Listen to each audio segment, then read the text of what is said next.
Ici, là, sur ce parc qui fait 400 mètres carrés, j'ai 100 000 escargots. 250 au mètre carré, c'est ce qui est le maximum autorisé en élevage bio. Ici, sur toute la ferme, tout est bio, hein, il n'y a aucun produit, rien, tout pousse comme il se doit, naturel. Le petit, on a peu de recettes avec, on fait ce qu'on appelle les escargotines, qui sont des petites terrines d'escargots, avec les petits et les gros, donc c'est ce qu'on vend principalement, c'est ce qu'on fait l'escargot en coquille. Donc voilà. Donc pour les oiseaux, il y a le filet, voilà, alors ça c'est assez efficace, hein, même s'il n'est pas complètement fermé, les oiseaux rentrent très peu à partir du moment où c'est assez couvert. Après il y a le hérisson, on en mange beaucoup.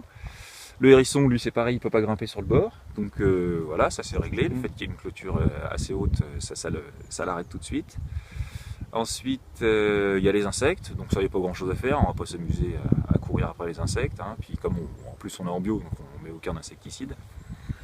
Et le pire du pire, c'est le rat. Le rat, lui, si jamais il rentre dans les parcs, c'est impossible de le déloger.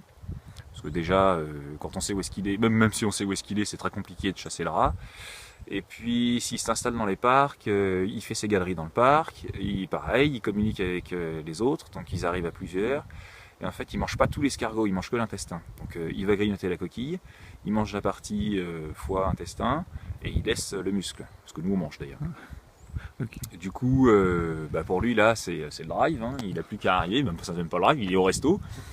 Quand il en a marre de manger les escargots, il peut monter sur les planches et manger la farine des céréales.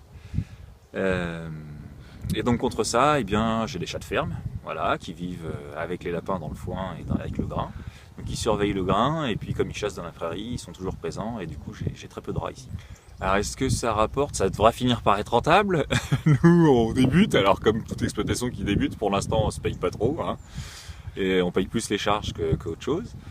Je suppose que ça doit finir par être rentable, mais il en faut quand même une sacrée quantité. Il faut au moins 300 000 escargots pour que l'exploitation soit rentable.